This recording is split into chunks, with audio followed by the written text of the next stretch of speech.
तर मी आदल्या दिवशी तिला सांगणार होतो, पण मी विचार केला नको आपण एक थांबूया. आता एवढंच सांगितलं नाही आहे, तर आपण तिला सांगूया नको. तो प्रोमो येऊ देत. तिचा काय येतोय ते आपण बघूया. दिवशी रिहर्सल असते, टेक्निकल असते. त्यावेळेला मला असं होतं की अरे हा दिवस असाच राहावा, पॉज व्हावं टायमिंग. मी वयाच्या 5व्या वर्षीपासून शास्त्रीय संगीत शिकलो आहे. त्यामुळे ही कॉम्प्लिमेंट मला खूप आवडली होती सरांची, की त्यांनी ते बरोबर ओळखलं. एखादी गोष्ट तुम्ही करता तर पूर्णपणे त्याच्यात उतरून ते केलं पाहिजे आणि त्यात हा नवीन गोष्ट होती ही. संवेदना संवादे सहवेदना जपताना मन मंदिरा मन मंदिरा मन मंदिरा.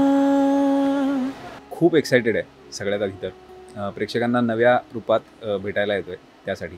आणि प्रोसेस म्हणाल तर सगळ्यांना माहिती आहे की जिओ सिनेमा ॲपवरती तुमच्या ऑडिशन्स पाठवायच्या होत्या सूर नवा ध्यास नवासाठी या पर्वात.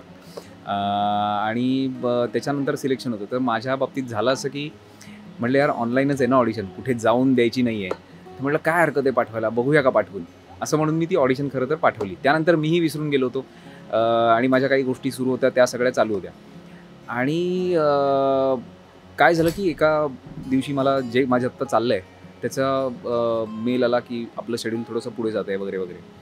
आणि आय वॉज लाईक ओके. आणि त्याच्यानंतर 2च दिवसानंतर मला इथून फोन आला की अरे तू हे ऑडिशन खरंच तू पाठवलं आहेस का? म्हटलं हो मीच पाठवलं आहे. का काय झालं? तर ते म्हणाले अरे नाही असं असं झालं आहे आणि जर तूच ते पाठवलं असशील तर आर यू इंटरेस्टेड, म्हणजे तू करणार आहेस का हा सीझन किंवा काय? हा काही सेलिब्रिटी सीझन नाही, हा नॉर्मल सीझन आहे. म्हटलं मला खरं तर आयडिया नाही. म्हटलं तुम्ही काय म्हणताय, मी पाठवलेली तर आहे ऑडिशन.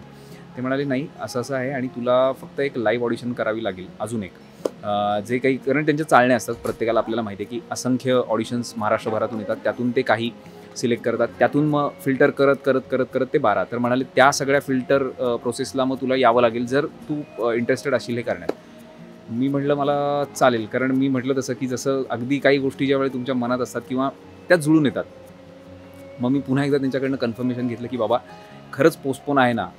तर मग त्यांनी सांगितलं की हे पोस्टपोन आहे. कारण म्हटलं तारखा आणि सगळ्याचेच हे नको. आणि मला एक असं हवं होतं की एखादी गोष्ट तुम्ही करता तर पूर्णपणे त्याच्यात उतरून ते केलं पाहिजे आणि त्यात हा नवीन गोष्ट होती ही. कारण अभिनय हे वेगळं आणि हे वेगळंच असल्यामुळे त्याची मी क्लॅरिटी घेतली आणि ती मला आल्यानंतर म्हटलं की चला आता आपण हे 2 महिने 3 महिने जेवढा काळ मी इथे असेन, तर म्हटलं यार हे करायचं आता बास. आणि मग मी त्या ऑडिशन प्रोसेसला गेलो. मग लाईव्ह ऑडिशन झाले आमच्या पुन्हा एकदा अनेक जणातून. मग परत फिल्टर करत करत करत अशी मग ही 12 जणं निवडली, त्यामध्ये माझी निवड झाली. आणि मला खूप आनंद झाला, कारण पुन्हा एकदा एकतर कलर्स मराठीवर येतो आहे, घरी आल्यासारखा फील आहे, पण एका वेगळ्या रूपात येतो आहे, ह्याचाही मला आनंद आहे. त्यामुळे कमाल मजा येते इथे. कारण तुम्ही बघितलं असेल की सूर नवा ध्यास नवा आवाज तरुणाईचा असं नाव आहे या सीझनचं. आणि खरंच हा आवाज तरुणाईचा काय असणार आहे हे तुम्ही नक्की बघत राहा. मी गाणं शिकलो आहे, वयाच्या 5व्या वर्षीपासून मी शिकलो आहे. म्हणजे खरं तर कलाक्षेत्राची सुरुवात माझी गाण्यापासूनच झाली होती, कारण मी वयाच्या 5व्या वर्षीपासून शास्त्रीय संगीत शिकलो आहे, अगदी म्हणजे 12वीपर्यंत.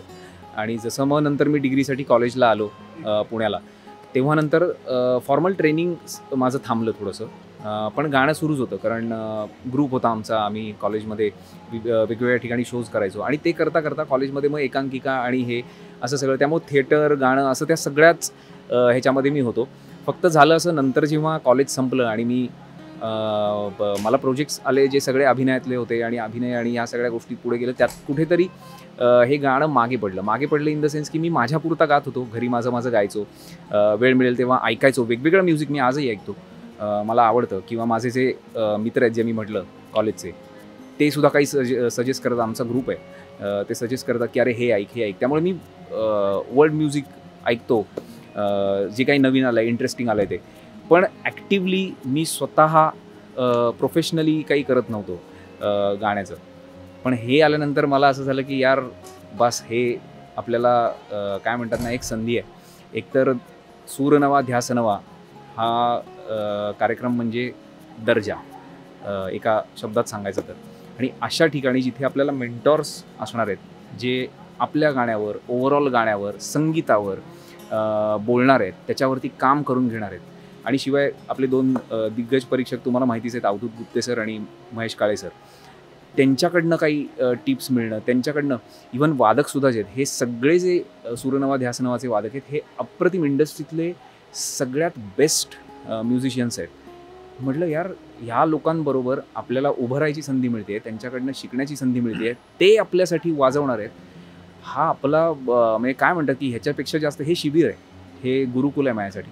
त्यामुळे मला असं वाटतं की मी माझी मेमरी चिप जी आहे ती कोरी करून आलो आहे आणि जास्तीत जास्त इथून गोष्टी, ज्ञान आणि टिप्स ज्या काय असतील गाण्याच्या बाबतीतल्या, त्या सगळ्या इथून मी गुंडाळून घेऊन जाणार आहे. बरोबर, मला असं वाटतं की दोघांनी, अवधूत सर, महेश सर, या दोघांनीही कॉम्प्लिमेंट दिली होती. एकतर मला असं वाटलं महेश सरांनी दिली होती, पहिल्या एपिसोडमध्ये तुम्ही बघितलं असेल की ते म्हणाले की कुठेतरी असताना, म्हणजे तुम्ही काही वेगळ्या गोष्टी करत असताना किंवा बरं चाललेलं असताना तिथे सेटल न होणं किंवा तरीसुद्धा थोडंसं मनात असं असणं, रेस्टलेस असणं, हे चांगलं लक्षण आहे.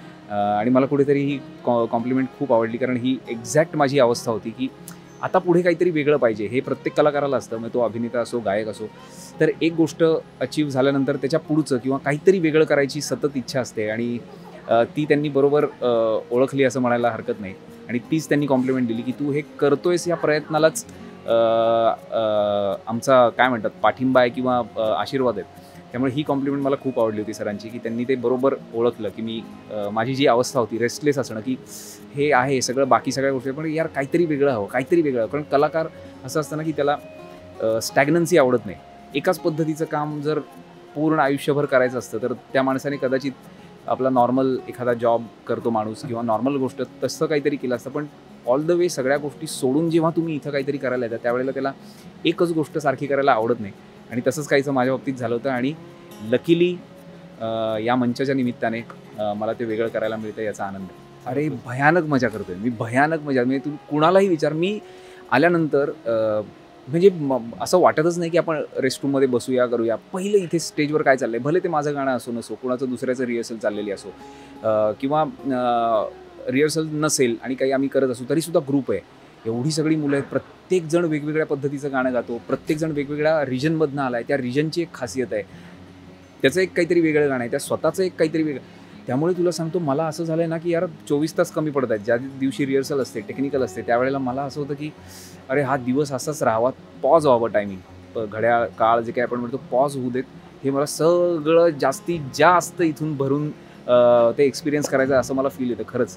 आणि मी भयानक एक्सायटेड आहे, कारण एकतर असं पर्व जिथे आवाज तरुणाईचा आहे आणि वेगवेगळे एक्सपेरिमेंट्स होत आहेत. तुम्हाला आता येत्या एपिसोड्समध्ये दिसतील, कमालीचे एक्सपेरिमेंट्स आहेत. आणि मी तेच म्हटलं, मी पुन्हा म्हणेन की इंडस्ट्रीतले जे बेस्ट लोक आहेत त्या लोकांबरोबर आपल्याला काम करायला मिळणं, त्या लोकांबरोबर उभं राहायला मिळणं, त्या लोकांनी आपल्याला काही टिप्स देणं, आपलं गाणं बसवणं, यासारखा यार एक्सपिरियन्स नाही. म्हणजे यासाठी मी तुला सांगतो काही कुर्बान आहे. त्यामुळे भयानक मी एक्सायटेड पण आहे आणि खूप आनंदी आहे, खूप आनंदी आहे. अक्षया, काय झालं होतं, मी ॲक्च्युली तिला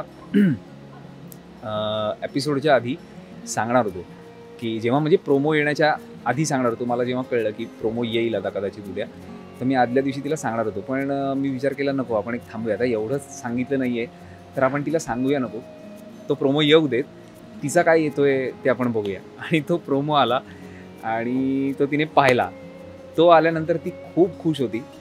तिने मला फोन केला आणि म्हणाली, कॉंग्रॅच्युलेट केलं. पहिले तर म्हणाली की हे तुला सांगता नाही आलं. मी तिला सांगितलं, म्हटलं का तुला सांगणार होतो मी, त्यासाठी फोनही केला होता, पण ती बिझी होती आणि तो फोन झाला नाही. आणि मग त्यानंतर मी म्हटलं की थांब, आता आपण नकोच सांगूया, प्रोमो येऊ देत. सो खूप छान वाटलं, तिचा फोन आला. तीही खूप खुश होती, कारण तिलाही माहिती आहे की मला म्युझिक, गाणं किती आवडतं. त्यामुळे येस, तिने ऑल द बेस्टही दिलं आहे आणि तीही खुश होती जेवढा मी खुश आहे.